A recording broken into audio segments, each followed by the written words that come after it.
Hey guys, how's it going? Hope you're doing well. My name is Crown, and today I'm going to read you some very interesting stories that I hope that you're gonna love. And now, without further ado, let's go!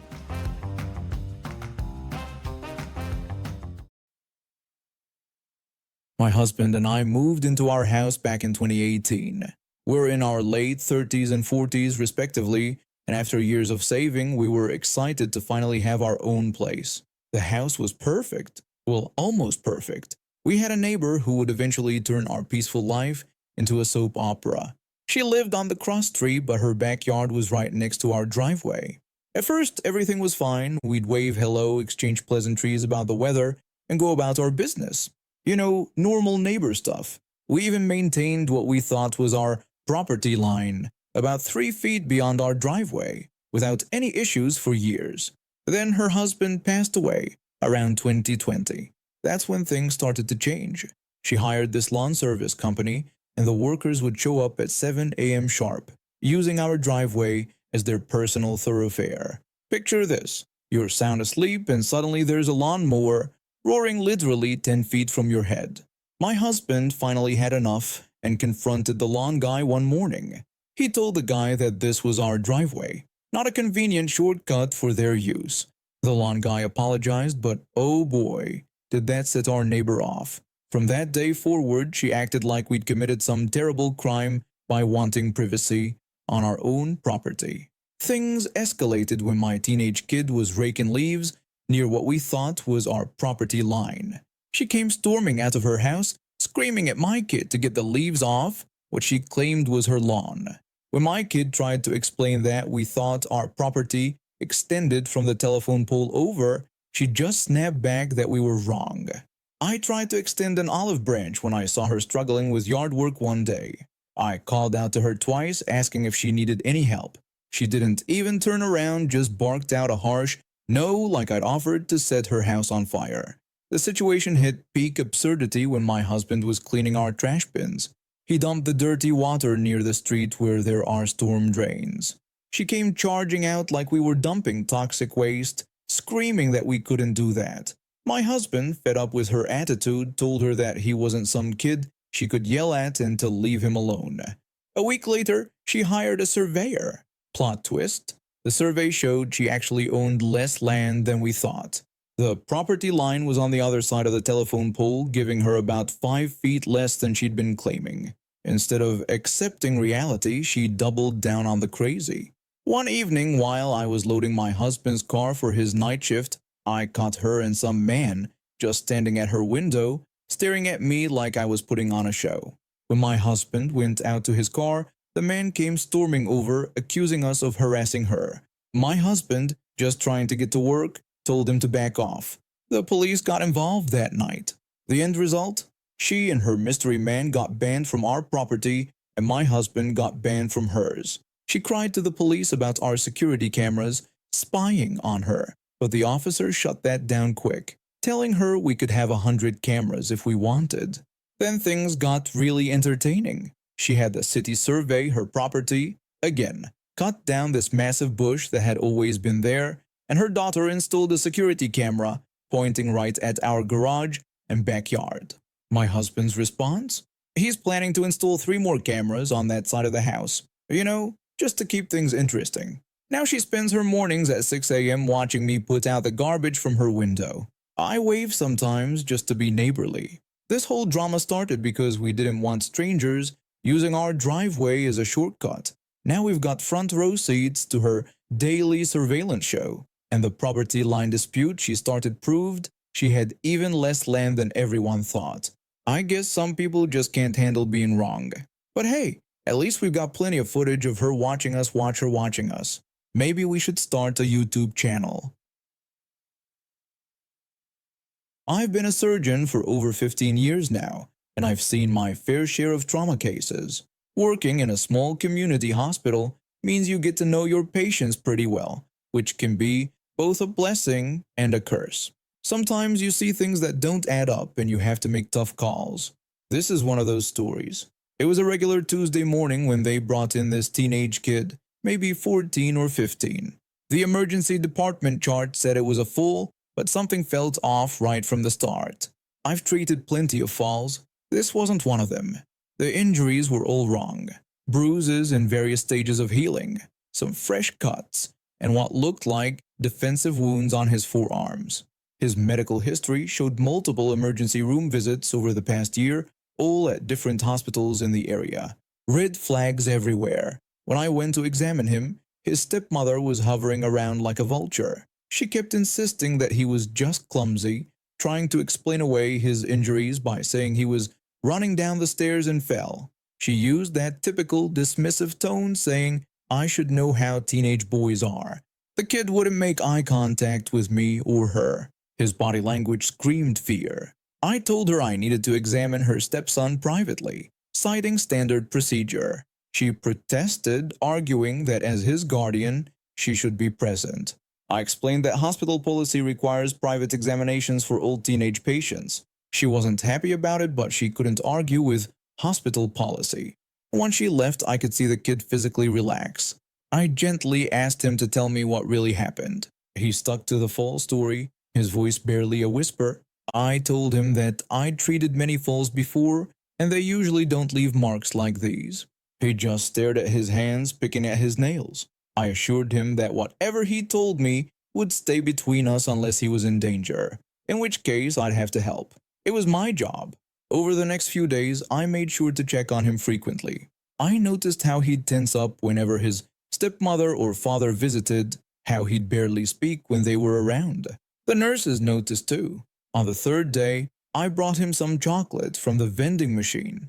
I shared a story about having a friend when I was his age who used to come to school with bruises who also claimed to be clumsy. That's when the dam broke. His voice trembling, he confessed that his parents had told him nobody would believe him. I looked him in the eyes and assured him that I believed him. What he told me made my blood boil. His father and stepmother had been abusing him for 2 years, ever since his mother passed away. They'd move between different areas whenever people started asking questions, using his father's job transfers as cover.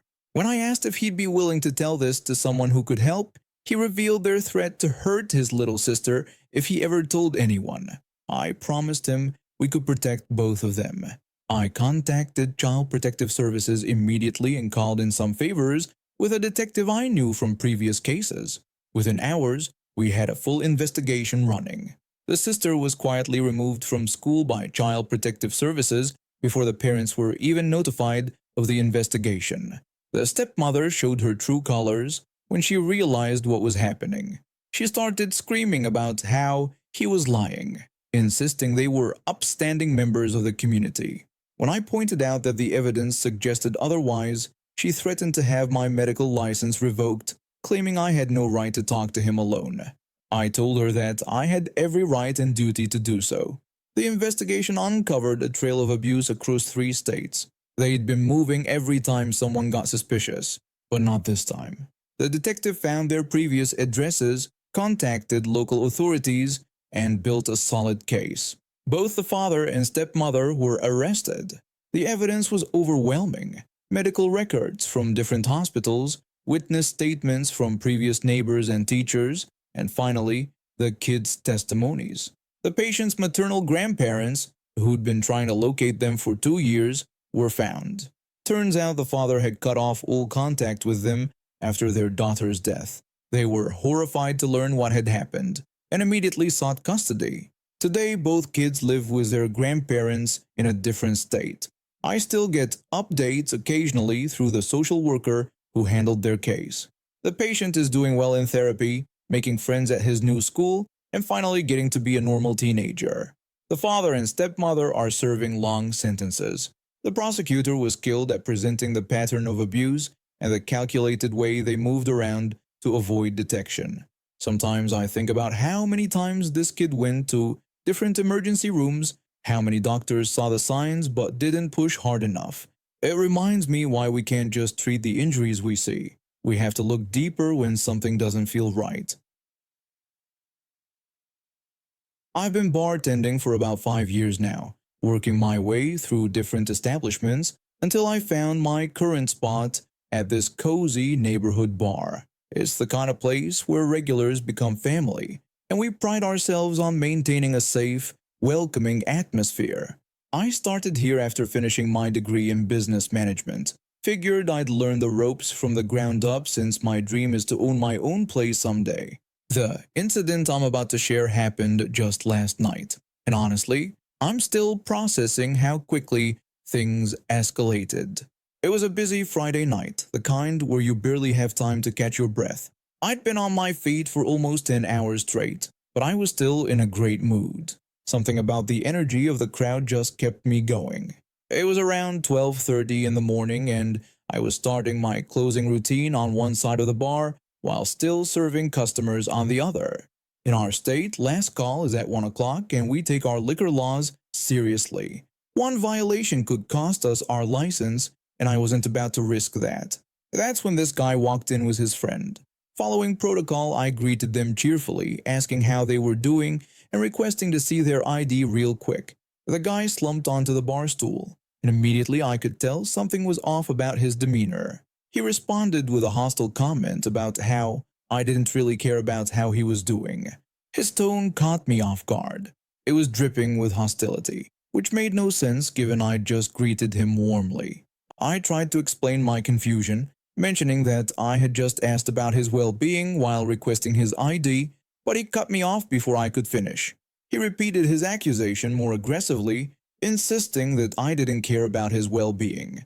I attempted to keep my cool, maintaining my professional demeanor as I explained that while I did care, I needed to see his ID as it was the law. He took what felt like forever to pull out his ID, making a show of how inconvenienced he was. While I was scanning it, he suddenly burst out with accusations about my behavior, calling me aggravating and abrasive. He also questioned why I was closing up part of the bar. I tried to defend myself, pointing out that he had been the one who came in with an abrasive attitude, and explained that I was only closing one half of the bar due to how busy the night had been. Before I could finish, he interrupted again. He swore at me, accusing me of having an attitude, and demanded a beer in an aggressive tone, asking if I could at least accommodate that request. I was stunned.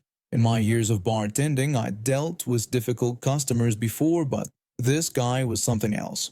I was still using my customer service voice and had given him no reason to be hostile. I simply asked if our cheapest beer would be fine, to which he grumbled a dismissive agreement. When I was reaching for the beer, he made what he probably thought was his trump card. He told me he'd keep quiet if I would shut up while he drank his beer, adding that he might tip me if I stayed silent. That was it. I'd reached my limit. I pulled the beer back and squared my shoulders. I told him, with my own attitude now, to get out of the bar immediately or I'd have him removed. He stood up but couldn't resist trying to have the last word as he backed toward the door. He mockingly pointed out my attitude, called me a derogatory name, and claimed he should get the beer for free. What he didn't notice was that while he was running his mouth, I'd already pressed the silent alarm that alerts our security team. As he was making his final proclamations, two of our biggest bouncers appeared behind him. They didn't need to say a word, just placed their hands on his shoulders and guided him and his surprisingly quiet friend toward the exit. The regular customers at the bar, who had witnessed the whole thing, burst into applause as the door closed behind him. One of them, a gruff old-timer who'd been coming to the bar for decades, raised his glass and gave me a touching toast, calling me the best bartender in the city and telling me not to let jerks like that get to me. The rest of the night, customers were extra generous with their tips, and several of them made a point to thank me for maintaining the bar's atmosphere. It reminded me why I love this job. For every entitled jerk, there are dozens of wonderful people who appreciate what we do. The next morning, my manager called to let me know they'd added that customer to our wall of shame and banned him from the premises. Apparently, he'd tried to leave a nasty review online, but our regulars had already flooded it with positive comments about how I handled the situation. I never planned on becoming a baker. My dream was actually to become a teacher, but life had other plans.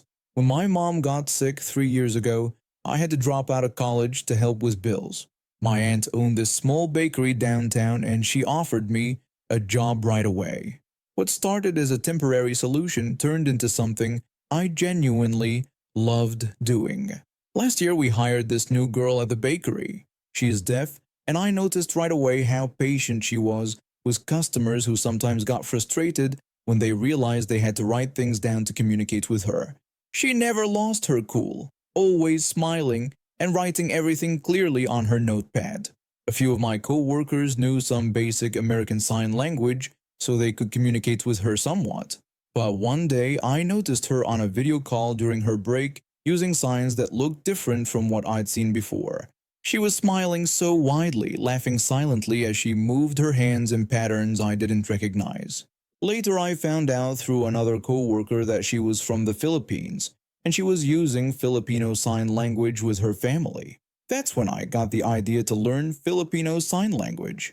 Every break I got, I'd hide in the storage room watching YouTube tutorials. After work, I'd take online classes, and at night, I'd practice in front of my bathroom mirror until my arms were tired. It was hard keeping it a secret because we worked the same shifts most days, but I wanted to surprise her. Everything was going great until Karen started working with us about 2 months ago. She was hired as our new shift supervisor, and from day one she made it clear she had a problem with my co-worker being deaf.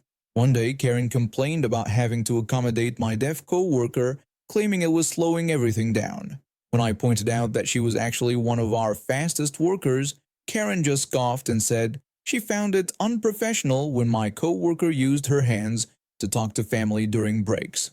She even had the nerve to say that since this was America, they should learn English. I bit my tongue every time Karen made these comments, knowing that the day I could finally reveal my surprise was getting closer. Then last week, Karen tried to change all our break schedules, specifically putting my deaf co-worker on solo breaks, claiming it was to avoid distracting others with her video calls. My aunt, the owner, immediately stepped in. She told Karen that this was discrimination and wouldn't be allowed in her bakery. When Karen tried to defend herself by saying she was just trying to maintain a professional atmosphere, my aunt shut her down by pointing out that Karen's behavior was the only unprofessional thing she was seeing. Finally, today was my co-worker's birthday. I came in early to help decorate the break room with a few balloons and a cake I'd made specially. When she arrived, Karen was at the counter, rolling her eyes as usual. But I didn't care. I walked right up to my co-worker and signed, "Happy birthday. I hope you have a wonderful day," in Filipino Sign Language. Her bag literally dropped to the floor and her eyes went wide. Then she started signing so fast her hands were practically a blur, the biggest smile lighting up her entire face. I had to awkwardly sign back that I was sorry and asked her to slow down because I was still learning. She burst out laughing, tears in her eyes, and gave me the tightest hug. Karen was standing there, mouth open, as we went through the morning using a mix of my broken Filipino Sign Language and her patient teaching. During our lunch break, she taught me more signs and told me stories about growing up in the Philippines. She explained how Filipino Sign Language just felt like home to her, even though she'd learned American Sign Language after moving here. Later, she texted me saying she'd called her mom to tell her about it, and her mom had cried. Karen came to me at the end of the day looking uncomfortable. She admitted that she hadn't realized how important it was for my co-worker to be able to use her language. I simply told her that everyone deserves to feel at home, even at work. The next day, Karen surprised us all by asking my co-worker to teach her how to sign "Good morning" in Filipino Sign Language. It wasn't perfect, but the attempt meant everything. Sometimes, the smallest gestures can build the biggest bridges. Now we have weekly sign language practice during lunch breaks. Even Karen joins in, though she's terrible at it, but she's trying, and that's what matters. I might not have become a teacher like I planned, but I did end up teaching someone something important. And now we have reached the end of today's stories. Thank you for watching, and see you next time.